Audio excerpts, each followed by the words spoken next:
Hello बच्चों, अब हम स्टीरियोआइसोमरिज्म के कुछ एडिशनल टॉपिक्स लेंगे। हमने पहले भी स्टीरियोआइसोमरिज्म पढ़ा है 3 सेशन में, optical isomerism, geometrical isomerism and conformational isomerism, जो आप प्रीवियस के वीडियो से देख सकते हैं। उनमें कुछ टॉपिक्स बच गए हैं और ये टॉपिक्स प्रॉब्लम सोल्विंग के लिए आपको बहुत काम आएगा। तो इसे मैंने एक अलग से सेशन में लिया है, जिसे मैंने कवर किया है additional topics on stereo isomerism. तो इसका जो फर्स्ट टॉपिक है वो है सिन एंटी आइसोमर्स। सिन एंटी आइसोमर्स, जब हम लोगों ने स्टीरियोजेनिसिटी पढ़ा था तो वहां पर स्टीरियोजेनिसिटी ड्यू टू नाइट्रोजन भी हम लोगों ने देखा था। तो ये 2 टाइप से हो सकता है, nitrogen is double bonded to C और nitrogen is double bonded to N। One will be lone pair and another is other bond. So one is lone pair here and another is a bond here. So this is stereogenicity due to C double bond N और N double bond N. तो इसमें अभी हम लोग सिन और anti structure देखेंगे। उसके लिए ये फर्स्ट वाला एग्जांपल लेकर चलते हैं, जिसमें कार्बन नाइट्रोजन से डबल बॉन्ड से जुड़ा हुआ है। Similarly nitrogen nitrogen double bond को भी हम लोग देख सकते हैं। तो इसके लिए एक एग्जांपल मैं यहां पर दे रहा हूं। अगर यहां पर मिथाइल ग्रुप H, यहां पर H और ये लोन पेयर लिया जाए तो ये और इसका एक आइसोमर जो होगा वो इस तरीके से होगा। मैं इस ग्रुप को रोटेट कर दे रहा हूं, इंटरचेंज कर दे रहा हूं, ये वाला। तो सिन और एंटी का जो डेफिनेशन है वो है कि जो नाइट्रोजन पे जो ग्रुप जुड़ा हुआ है, नाइट्रोजन के साथ जो ग्रुप जुड़ा हुआ है, यहां पर हाइड्रोजन है, इस दोनों केसेस में यहां पर हाइड्रोजन है। ये ग्रुप इस कार्बन के जो लोएस्ट प्रायोरिटी ग्रुप है, इसमें लोएस्ट प्रायोरिटी, इसकी फर्स्ट प्रायोरिटी है, इसकी सेकेंड प्रायोरिटी है, ये CIP रूल से हम डिसाइड करेंगे। अगर ये इसके लोएस्ट प्रायोरिटी ग्रुप के सेम साइड में है, ये हाइड्रोजन इसके सेम साइड में है, तो इस स्ट्रक्चर को हम सिन स्ट्रक्चर बोलेंगे। यहां पर देखें, ये हाइड्रोजन, ये लोएस्ट प्रायोरिटी इधर है, फर्स्ट प्रायोरिटी इधर है, तो अपोजिट साइड में है लोएस्ट प्रायोरिटी के ये ग्रुप जो अटैच्ड है नाइट्रोजन से, तो इसे हम एंटी आइसोमर बोलेंगे। तो इस तरीके से इस एग्जाम्पल से क्लियर हो जाता है। एक और एग्जाम्पल लेते हैं और इसे आप बताइए। यहां पर एक इथाइल ग्रुप जुड़ा हुआ है, ये एक मिथाइल ग्रुप जुड़ा हुआ है, यहां पर मेरा इथाइल ग्रुप है और यहां पर लोन पेयर है। तो आप इसे बताइए ये सिन है या एंटी। एक और एग्जाम्पल मैं दे रहा हूं, C डबल बॉन्ड N, ये लोन पेयर है, यहाँ पे D है, D इज ड्यूटेरियम, ये D है और ये H है। अब इसे, इस दोनों को आप बताइए कि ये सिन है या एंटी है। चलिए मैं आंसर करता हूं अभी, आप वीडियो पॉज करें और बनाएं इसे और बाद में मेरा आंसर से मैच करें। तो इस नाइट्रोजन पे जो ग्रुप अटैच्ड है, पहले इसका प्रायोरिटी डिसाइड करिए। ये फर्स्ट प्रायोरिटी, ये सेकेंड प्रायोरिटी। यहां पर नाइट्रोजन से जो ग्रुप अटैच्ड है, इसमें इसकी फर्स्ट प्रायोरिटी, इसकी सेकेंड प्रायोरिटी। यहां पर अगर हम देखें तो ये सेकेंड प्रायोरिटी वाला इस ग्रुप के सेम साइड में है, तो ये सिन होगा। यहां पर ग्रुप सेकेंड प्रायोरिटी के अपोजिट में है, तो ये एंटी होगा। तो बच्चों, सिन और एंटी का कंसेप्ट आपको समझ में आ गया होगा। जो हमने स्टीरियो सेंटर, स्टीरियोजेनिसिटी के टाइम में आपको नहीं बताया था, वो अभी हम लोगों ने एडिशनल टॉपिक्स में कवर किया। इस पर रिलेटेड प्रॉब्लम्स आपको मिलेंगे। एडिशनल टॉपिक में आगे हम लोग देखते हैं how to calculate number of geometrical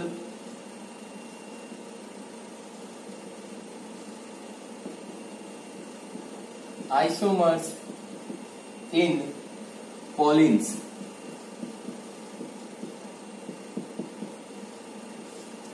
pollens या polyalkenes, C double bond C, single bond, double bond, like this structure are called pollens.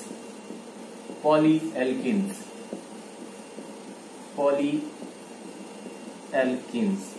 Multiple double bond is called polyenes. तो इसके लिए हमारे पास एक मेथड है, वो मेथड ये है कि इसे हम दो केस में डिवाइड करते हैं। और फर्स्ट केस में है इन केस ऑफ अनसिमेट्रिक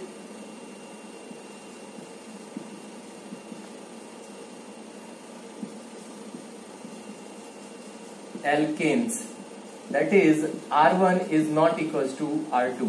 ये R1 और R2 क्या है वो यहां से हम देखेंगे। ये R1 है, double bond C, single bond, double bond C, इस तरीके से ये है, और लास्ट में यहां पर ये R2 है। तो इस केस में R1 is not equals to R2, unsymmetrical alkenes group यहां पर जुड़ा हुआ है। तो इस केस में जो नंबर ऑफ GI होता है, number of geometrical isomers n equals to 2 to the power n। यहां पर जो स्मॉल n है, ये n है number of C double bond C which possesses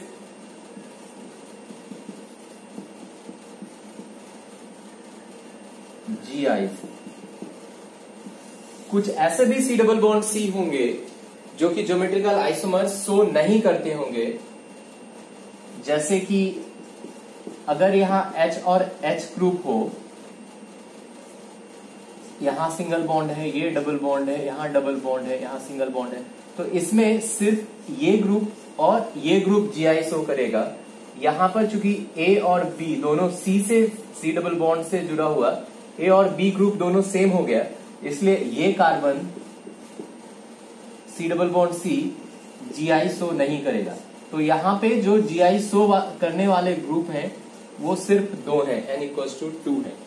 अब एक एग्जांपल से अगर मैं इसे बताऊं आपको, तो CH3 single bond, CH double bond, CH single bond, CH double bond, single bond, double bond, single bond,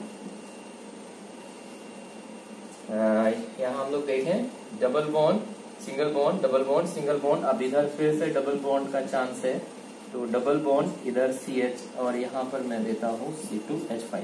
सो ये दो ग्रुप जो R ग्रुप है, ये R1 और ये R2, these are unequal groups.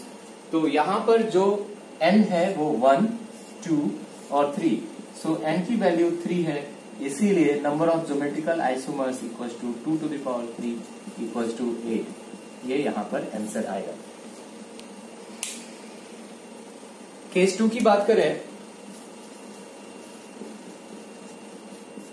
तो इसमें अगर ये R1 और R2 ग्रुप सेम हो जाए, तो in case of R1 equals to R2, तो इस केस में जो GI होता है वो इस तरीके से डिफाइन किया जा सकता है, number of GIs equals to 2 to the power n minus 1 plus 2 to the power p minus 1।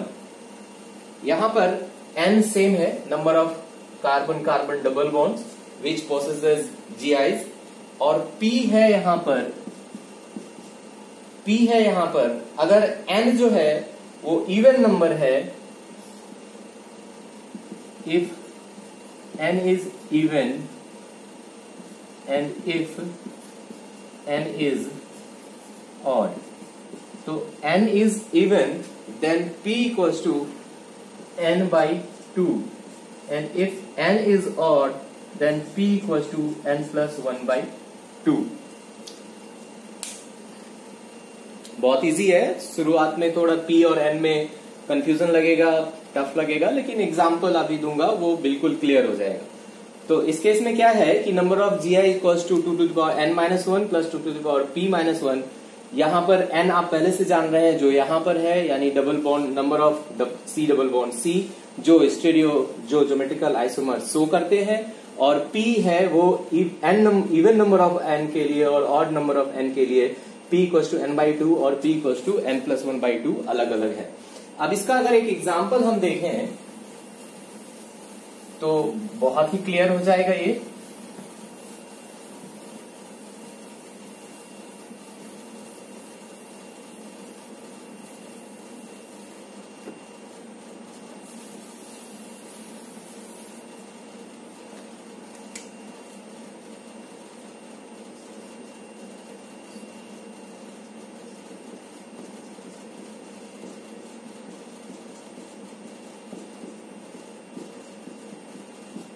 One 2 3 4 5 6 7 चलिए 8 में इसे क्लोज करते हैं।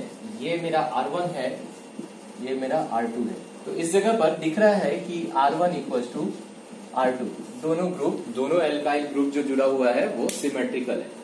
अभी n की वैल्यू 1 2 और 3 है, n इक्वल टू 3 है।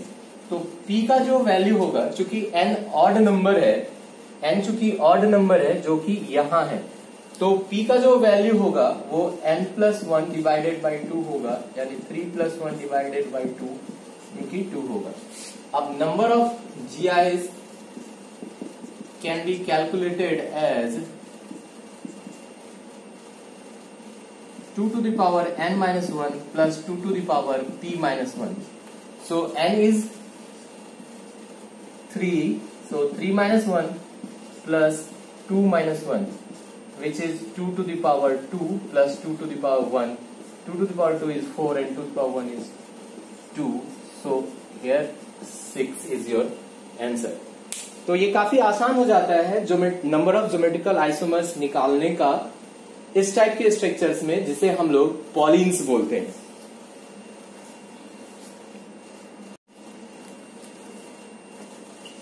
ज्योमेट्रिकल आइसोमर्स कैलकुलेट करने के लिए अभी फॉर्मूला हम लोगों ने देखा। ये एक जनरल फॉर्मूला है जिसमें ज्योमेट्रिकल और ऑप्टिकल दोनों आइसोमर्स कैलकुलेट किया जा सकता है। ये बहुत सेम है, बहुत सिमिलर है। If compounds have dissimilar ends, तो n equals to 2 to the power n, जो हम लोगों ने पहले भी देखा। If compounds have similar ends and even stereo centres, तो ये वाला फॉर्मूला देखा था। और compounds with similar ends and odd stereo centre, तो ये वाला फॉर्मूला देखा था। इसमें सिर्फ GI है, और अगर कंपाउंड के पास सिर्फ OI है तो इसमें 2 to the power n-1 होता है। यहाँ पर जो फर्स्ट पार्ट है, ये फर्स्ट पार्ट और ये सेकेंड पार्ट, यहाँ पर भी ये फर्स्ट पार्ट और ये सेकेंड पार्ट।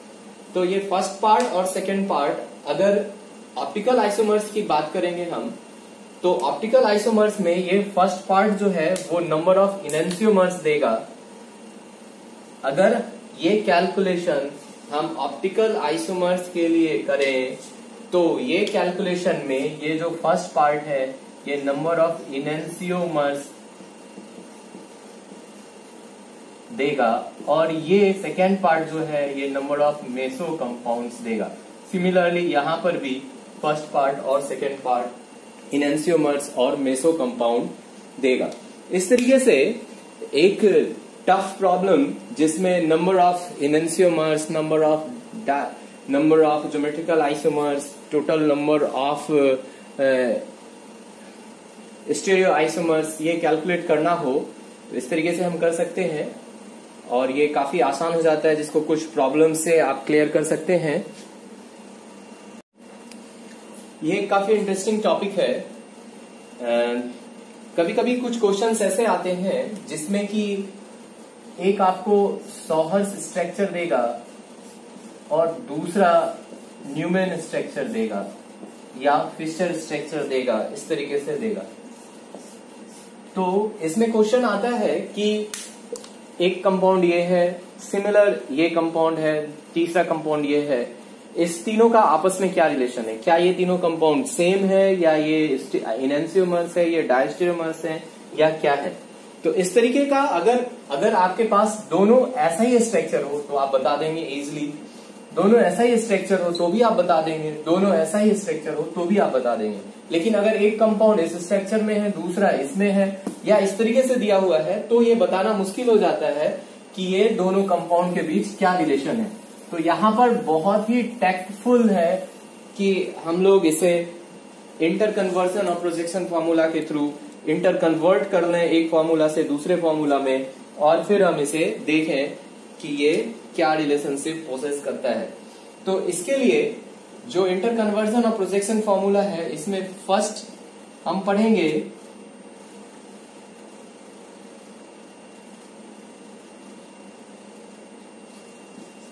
एक सॉहर्स फॉर्मूला को फिशर फॉर्मूला में कन्वर्ट करने का। तो सबसे इसमें जो रूल्स हैं, वो पहला रूल है कि जो सॉहर्स फॉर्मूला है उसमें जो सामने वाला कार्बन है, फ्रंट कार्बन है, उसको फिशर फॉर्मूला में लोएस्ट कार्बन देंगे। सपोज करें ये सॉहर्स फॉर्मूला है हमारे पास, इसमें जो ये फ्रंट है, सामने वाला है कार्बन, इस कार्बन को फिशर फॉर्मूला में यहां पर लोएस्ट कार्बन देंगे। तो रूल 1 क्या है हमारा कि front carbon in सॉहर्स will be considered as lowest carbon, obviously chiral carbon of fisher। अब जो सेकेंड रूल है वो ये है कि इस सॉहर्स फॉर्मूला को हम रोटेट करेंगे और इसका इक्लिप्स्ड सॉहर्स फॉर्मूला में कन्वर्ट कर देंगे। Rotate sawhorse formula diagonally to convert this into eclipsed sawhorse structure. अगर पहले से ही ये इक्लिप्स में दिया हुआ है तो कोई प्रॉब्लम नहीं, लेकिन अगर इक्लिप्स्ड सॉहर्स में नहीं है तो उसे इक्लिप्स्ड सॉहर्स में कन्वर्ट कर देंगे। अब है रूल 3। रूल 3 में जो इक्लिप्स्ड सॉहर्स है इसे हम लोग फ्लैटन कर देंगे और फिर हम लोग इसे फ्लैटन करके 2 डायमेंशन में बना लेंगे, जो हमें फिशर फॉर्मूला देगा। Eclipsed sawhorse formula now flattened to get Fischer formula. तो ये 3 रूल है। इसे समझने के लिए हम एक एग्जाम्पल लेंगे और बहुत आसानी से समझेंगे। हमारे पास ये एक सॉहर्स स्ट्रक्चर है,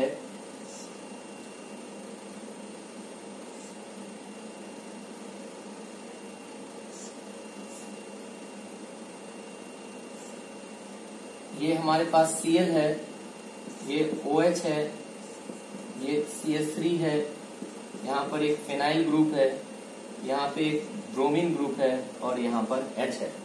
अब इस सॉहर्स फार्मूला को हमें इस तरीके का एक फिशर फार्मूला में कन्वर्ट करना है।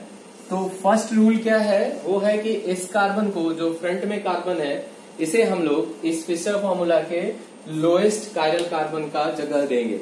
दूसरा रूल क्या है कि इसे हम रोटेट करेंगे डायगोनली, यानी ये कार्बन का जो सिंगल बॉन्ड है इसे हम डायगोनली रोटेट करेंगे यहां से पकड़ के, और हम लोग एक इक्लिप्स्ड स्ट्रक्चर बनाएंगे। तो सपोज करते हैं इसे हम रोटेट करते हैं यहां से, और रोटेट करके ऐसा ही यहां पर लाना चाहते हैं, तो एक इक्लिप्स्ड स्ट्रक्चर बनाते हैं। इस इक्लिप्स्ड स्ट्रक्चर को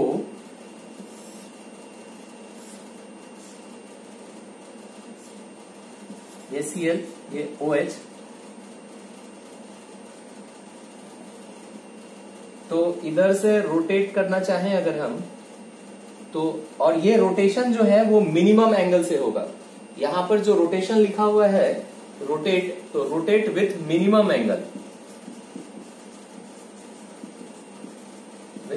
मिनिमम एंगल, इसे ध्यान रखना है।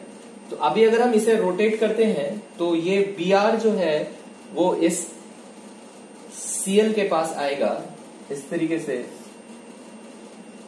बी आर, यहां पर मेरा बी आर अगर इधर आया तो पीएच मेरा यहां आ जाएगा और ये एच मेरा रोटेट करके यहां आएगा। इसे हम इधर रोटेट कर रहे हैं, इधर रोटेट कर रहे हैं, तो बी आर रोटेट करके यहां आया, तो ये एच रोटेट करके बी आर की जगह पे आया और ये पीएच रोटेट करके एच की जगह पे आया। तो अभी हम अगर इस तरीके से देखें तो ये बिल्कुल इक्लिप्स स्ट्रक्चर है। तो इसका यहां पर हम लोग न्यूमैन प्रोजेक्शन भी इजीली बना सकते हैं। ये फ्रंट कार्बन है, तो फ्रंट कार्बन में यहाँ पे बी आर है, यहाँ पे एच है, यहाँ पे पीएच है और इसका यहाँ पर सीएल है। यहाँ पर सीएल बी आर के साथ है, फिर ओएच के साथ एच है और पीएच के साथ ये एच है। फिलहाल इसे हम देखें, ये रोटेशन, रोटेट डायगोनली, ये इक्लिप्स्ड सॉहर्स में हमने कन्वर्ट किया। ये नॉर्मल सॉहर्स स्ट्रक्चर था, जिसे इक्लिप्स्ड सॉहर्स में किया है। अब इसे हम फ्लैटन करेंगे और हमें इसका फिशर प्रोजेक्शन मिलेगा। तो यहां पर मेरा एक मिस्टेक है, ये CH3 है, ये CH3 है।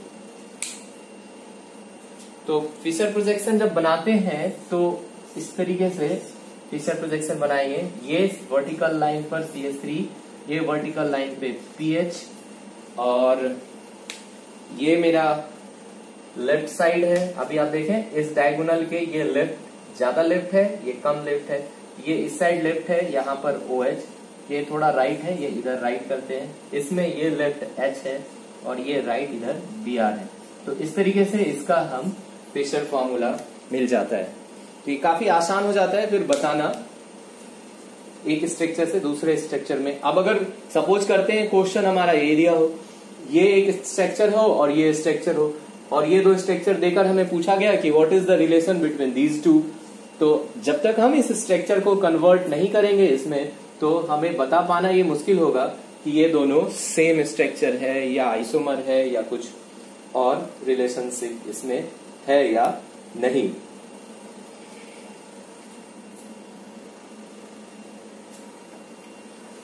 अब अगर इसके उल्टा हम देखें, फिशर फार्मूला को अगर सॉहर्स फार्मूला में कन्वर्ट करना हो तो कैसे करेंगे। तो फर्स्ट रूल वहां भी सेम था, यहां भी सेम है कि जो लोएस्ट कार्बन है फिशर में वो सॉहर्स में फ्रंट होगा। जो सेकेंड रूल है ये काफी सिग्निफिकेंट है, इसको देखें। The groups in Fischer formula that are drawn anti और ट्रांस, जो अपोजिट साइड है, एंटी साइड या ट्रांस साइड या अपोजिट साइड है orientation with respect to each other are drawn on the same side of the diagonal line in Sauer's formula। तो इसे समझने के लिए फिर से हम एक एग्जांपल लेते हैं। हमारे पास ये एक एग्जांपल है CH3, यहाँ पर मैं C2H5 दे रहा हूँ, यहाँ OH दिया, यहाँ H दिया और यहाँ पर Br दिया। तो इसे अभी हमें सॉहर्स में कन्वर्ट करना है। तो this will be our first carbon, front carbon, sorry, this carbon will be front carbon, this one carbon. अभी क्या कर रहा है ये कि जो एंटी साइड में है वो आपका, जो एंटी साइड में है वो सेम साइड में आ जाएगा। तो सबसे पहले इसका ये टॉप पे हम बना लें CH3 और इसके बॉटम में बना लें ये C2H5। अब जो दो ग्रुप है वो एक यहाँ और एक यहाँ, इस तरीके से होगा। तो जो एंटी साइड है यानी Cl और H, तो इस कार्बन पे अगर Cl मैं यहाँ देता हूं तो ये H यहाँ आ जाएगा। फिर ये OH, Cl के साथ वाले कार्बन पे OH है और इस पे Br है। तो आप इस तरीके से देखिए कि जो एंटी है एक दूसरे के अपोजिट है, ये एक दूसरे के अपोजिट है OH और Cl, ये OH और Cl, सॉरी H और Cl, वो यहाँ पर सेम साइड में आ गया है। इस तरीके से OH और Br भी यहाँ पर सेम साइड में आ गया है। तो ये आपका काफी इजी मेथड है जिसे हम फिशर से न्यूमैन में